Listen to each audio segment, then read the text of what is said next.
வணக்கம். இந்த ஒரு புதிய அலசலுக்கு உங்கள வரவேற்கிறேன். இன்னைக்கு இளைஞர்கள், குறிப்பா மாணவர்கள் சந்திக்கிற மிகப்பெரிய சவாலான அந்த கல்வி அழுத்தம் பத்தி தான் நம்ம பேச போறோம். நள்ளிரவுல முழிச்சுக்கிட்டு ஏன் நமக்கு இவ்ளோ ஸ்ட்ரெஸ்ஸா இருக்கு அப்படின்னு நீங்க எப்போவாச்சும் யோசிச்சு பார்த்திருக்கீங்களா? இன்னைக்கு நம்ம பார்க்க போற விஷயம் வெறும் தூக்கத்தை பத்தி மட்டும் இல்ல, உங்க மூளை எப்படி தன்னைத்தானே ஹீல் பண்ணிக்குது, அதாவது குணப்படுத்திக்குது அப்படிங்கறதோட சயின்ஸ் தான். அட, இது என் மைண்ட் வாய்ஸ் ஆச்சேன்னு உங்களுக்கு தோணலாம். பகல் முழுக்க ரொம்ப அமைதியா இருந்த உங்க மூளை அதிகாலை 2:13 மணிக்கு திடீர்னு ஒரு பதட்டமான கதை சொல்லிய மாறிடும். சின்ன சின்ன கவலைகள் கூட ரொம்ப பெருசா தெரியும். உடம்பு பயங்கரமா சோர்வடைஞ்சிருந்தாலும் மைண்டு மட்டும் விழிச்சுக்கிட்டு தவிக்கிற அந்த வலி அது எவ்வளவு கொடுமையானதுன்னு அதை அனுபவிச்சவங்களுக்கு தான் தெரியும். அந்த ஒரு அமைதியற்ற இரவோட உண்மையான எமோஷனல் வலி அதுதான். சரி, இப்போ ஒரு முக்கியமான கேள்வியை நம்ம கேட்க வேண்டியிருக்கு. தர்க்கம், அதாவது லாஜிக்கை விட இரவில் உணர்வுகள் ஏன் இவ்ளோ சத்தமா ஒலிக்குது? இது சும்மா ஒரு மனப்பிரமை எல்லாம் கிடையாதுங்க. இதுக்கு பின்னாடி ரொம்ப ஆழமான ஒரு பயாலஜிக்கல் சயின்ஸ் மறைஞ்சிருக்கு. அந்த ரகசியத்தை தான் நாம இப்ப கண்டுபிடிக்க போறோம். ஓகே, இதுல கொஞ்சம் ஆழமா இறங்கி பார்ப்போம். தூக்கம் அப்படிங்கிறது நம்ம மனநலனை பேலன்ஸ் பண்ற ரொம்பவே பவர்ஃபுல்லான ஒரு விஷயம். அது வெறுமனே கண்ணை மூடிட்டு படுக்கிறது இல்ல, நம்ம மூளைக்கு கிடைக்கிற ஒரு முழுமையான எமோஷனல் தெரப்பி, அதாவது ஒரு உணர்வுபூர்வமான சிகிச்சை. பலரும் என்ன நினைக்கிறாங்கன்னா, தூக்கம்னா அது ஒரு சோம்பேறித்தனமான செயல், இல்லனா அது ஒரு டைம் வேஸ்ட் அப்படின்னு. ஆக்சுவலா அதெல்லாம் கிடையவே கிடையாது. நீங்க தூங்கும்போது தான் உங்க மூளை ரொம்பவே ஆக்டிவா வேலை செய்யுது. இதை ஒரு நரம்பியல் பராமரிப்பு அப்படின்னு சொல்லலாம். உங்க எமோஷனலான நினைவுகளை சேமிக்கிறது, ஸ்ட்ரெஸ் ஹார்மோன்களை கண்ட்ரோல் பண்றது, அப்புறம் நரம்பு இணைப்புகளை புதுப்பிக்கிறதுன்னு உங்க மூளை பண்ற முக்கியமான வேலைகள் எல்லாமே நீங்க ரொம்ப டீப்பா தூங்கும்போது தான் நடக்குது. இதை இன்னும் நல்லா புரிஞ்சுக்க 2025ல ஹாங்காங் யூனிவர்சிட்டியில பண்ண ஒரு அட்டகாசமான ஸ்டடியை பார்ப்போம். நம்ம மூளையில கிளிம்பாட்டிக் சிஸ்டம் அப்படின்னு ஒரு அமைப்பு இருக்கு. சிம்பிளா சொல்லணும்னா இது மூளைக்குள்ள இருக்கிற ஒரு குப்பவண்டி மாதிரி. மூளையில சேர்ற நச்சு புரதங்களை அகற்ற ஒரு பாதை இது. உங்க தூக்கம் சரியில்லைன்னா இந்த குப்பா புறப்படுத்துற சிஸ்டம் சுத்தமா கெட்டு போயிடும். அதனால என்ன ஆகும்னா, எமோஷன்ஸை கண்ட்ரோல் பண்ண முடியாம போறதுக்கும் நினைவாற்றல் குறையறதுக்கும் இதுவே ஒரு முக்கிய காரணமா அமைஞ்சிடும். ஸ்டூடெண்ட்ஸ், இது கொஞ்சம் நல்லா கவனிங்க.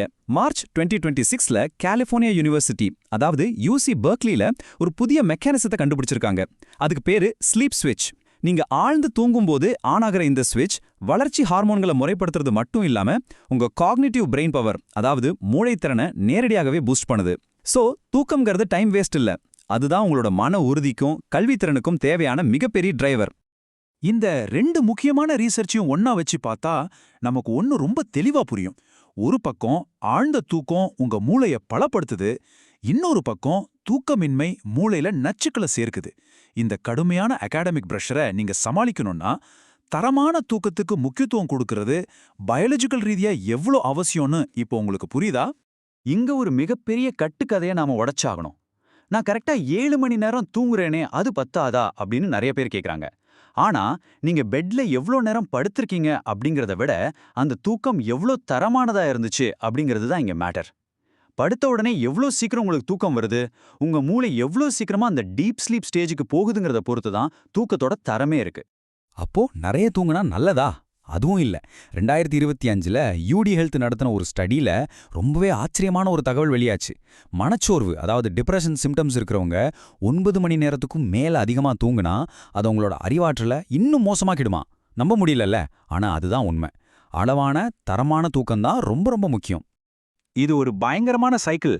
மன அழுத்தம், மோசமான தூக்கம், உணர்ச்சி சோர்வு, அப்புறம் மறுபடியும் மன அழுத்தம். இது ரெண்டு பக்கமும் வேலை செய்யற ஒரு செல்ஃப் ரெயின்ஃபோர்சிங் லூப். இந்த தொடர் தூக்கமின்மையும் பதற்றமும் நம்ம உடம்புல இருக்கிற நேச்சுரல் கில்லர் செல்ஸோட எண்ணிக்கை அப்படியே குறைச்சிடுதுன்னு சொல்லுது ஒரு ஆய்வு. இது சும்மா சோர்வு இல்லைங்க, உங்க நோய் எதிர்ப்பு சக்தியே இது காலி பண்ணிடும். சரியா தூங்காத அடுத்த நாள் யாராவது சின்னதா ஒரு விமர்சனம் பண்ணா கூட அது ஏன் அவ்வளோ வலியை கொடுக்குது? சின்ன சின்ன ஏமாற்றங்கள் கூட ஏன் நம்மள அப்படியே நிலைக்குலைய செய்யுது? பயாலஜிக்கல் ரீதியா பார்த்தா தூக்கமின்மை என்ன பண்ணுதுன்னா, மூளையோட லாஜிக்கா யோசிக்கிற பகுதிக்கும் எமோஷனல் சென்டர்ஸ்க்கும் இடையில இருக்கிற கனெக்ஷனை கட் பண்ணிடுது. இதனால உங்க சோர்வடைந்த மூளை வேற வழியே இல்லாம ஒரு சர்வைவல் மோடுக்கு மாறிடுது. நீங்க மனசளவுல உடைஞ்சு போயிட்டீங்கன்னு அர்த்தம் இல்லைங்க. உங்களோட எமோஷனல் பேட்டரி சார்ஜ் இல்லாம ரொம்ப டவுன் ஆயிருக்கு, அவ்வளவுதான். ரொம்ப அதிகமா வேலை செய்யறதால மட்டும் பர்ன் அவுட் வரதில்ல. உங்க உடம்புக்கு தேவையான அந்த சின்ன ரெக்கவரியை கூட நீங்க கொடுக்காததாலும் தான் இந்த அளவுக்கு நீங்க சோர்வடைறீங்க. இதை நினைச்சு நீங்க ஃபீல் பண்ணவே தேவையில்ல. உங்களுக்கு தேவையானது கொஞ்சம் ஓய்வை மட்டும்தான். இப்போ இதுல ரொம்ப சுவாரஸ்யமான விஷயம் என்னன்னா, இந்த மாடர்ன் லைஃப் ஸ்டைலும் 10 பருவத்துல இருக்கிறவங்க சந்திக்கிற தூக்க நெருக்கடியும் எப்படி ஒண்ணுக்கொண்ணு கனெக்ட் ஆயிருக்குன்னு பாருங்க. குறிப்பா அந்த அகாடமிக் பிரஷரும் உங்க உடம்போட இயல்பான கடிகாரத்துக்கு முரணா நீங்க வேலை செய்யறதும் உங்க மனநலனை எவ்வளவு நேரடியாக பாதிக்குதுன்னு இது ரொம்ப தெளிவா காட்டுது. இதுல ஒரு பெரிய முரண்பாடு என்ன தெரியுமா? நம்ம ஸ்ட்ரெஸ்ஸை குறைக்கிறதுக்காக தான் ராத்திரி நேரத்துல போனை நோண்டுறோம். ஆனா அந்த டூம் ஸ்க்ரோலிங் பழக்கம் நம்ம கவலைய அதிகப்படுத்துறதோட மட்டும் இல்லாம மூளையோட இயற்கையான தூக்க சுழற்சியையே, அதாவது அந்த சர்க்காடியன் ரிதத்தையே மொத்தமா அழிச்சிடுது. அந்த ஆர்டிஃபிஷியல் லைட்டும் நோட்டிஃபிகேஷன்ஸும் உங்க மூளைய ரெஸ்ட் எடுக்கவே விடாம தடுத்துடுது. நான் ஒரு நைட் அவுல் அப்படின்னு கெத்தா சொல்லிக்கிறீங்களா? கொஞ்சம் வெயிட் பண்ணுங்க. 2025ல PLOS 1ல வந்த ஒரு ரீசர்ச் என்ன சொல்லுதுன்னா, இயற்கையாகவே ராத்திரி ரொம்ப நேரம் முழிச்சிருக்க பழக்கப்பட்ட இளைஞர்களுக்கு மனநல பாதிப்புகள் வர்றதுக்கான ரிஸ்க் ரொம்ப ரொம்ப அதிகம். இவங்களுக்கு மைண்ட்ஃபுல்னஸும் கம்மி, தூக்கத்தோட தரமும் கம்மி. இது அவங்கள ஈஸியா டிப்ரெஷனுக்கு கொண்டு போயிடும். சோ ரொம்ப ரொம்ப முக்கியமான பாயிண்ட் என்னன்னா, நாளைக்கு எக்ஸாம், இன்னைக்கு ராத்திரி முழுக்க முழிச்சிருந்து படிக்கணும்னு தூக்கத்தை தியாகம் பண்றீங்களா? ஆக்சுவலா நீங்க படிச்ச விஷயத்தை உங்க மூளையில ரிஜிஸ்டர் பண்றதே அந்த தூக்கம்தான். அதை விட்டுட்டு தூக்கத்தை தவிர்ப்பதன் மூலமா படிச்சதை நினைவில் வச்சுக்கிற உங்க மூளையோட திறனையே நீங்க அழிச்சிடுறீங்க. நம்ம அடிப்படையில உயிரியல் உயிரினங்கள் இல்லையா? நம்ம மைண்ட் எப்பவுமே ஒரு கன்சிஸ்டன்சியை எதிர்பார்க்கும். வெளிச்சம், இருட்டு, இது ரெண்டுக்கும் நடுவுல ஒரு பேலன்ஸ் இருக்கணும். உங்க உடம்போட நேச்சுரலான ரிதம், அதான் குரோனோ டைப் அப்படின்னு சொல்லுவாங்க. அதுக்கேத்த மாதிரி நீங்க இயங்கும் போது தான் உங்க மனநலன் ரொம்பவே சூப்பரா இருக்கும். கொஞ்சம் நிதானமா இதை கேளுங்க. இதுக்கெல்லாம் என்னதான் தீர்வு? இந்த பழக்கங்களை ஃபாலோ பண்ணுங்க. இதெல்லாம் ஏதோ சும்மா சொல்ற செல்ஃப் ஹெல்ப் அட்வைஸ் கிடையாது. உங்க நர்வஸ் சிஸ்டத்தை ரிலாக்ஸ் பண்ற சயின்டிஃபிக் டூல்ஸ். தூங்குறதுக்கு முன்னாடி ஸ்கிரீன் பார்க்கறத நிறுத்துங்க. உங்க மைண்ட்ல ஓடுற எண்ணங்களை ஒரு பேப்பர்ல எழுதுங்க. கொஞ்சம் ஆழமா மூச்சு பயிற்சி பண்ணுங்க. இது உங்க மூளைக்கு ரொம்பவே ஒரு பாதுகாப்பான உணர்வை கொடுக்கும். உண்மையே சொல்லணும்னா, ஒரே நாள் ராத்திரியில உங்க வாழ்க்கை முறையை அப்படியே தலைகீழா மாத்தணும்னு எந்த அவசியமும் இல்ல. பயப்படவே தேவையில்ல.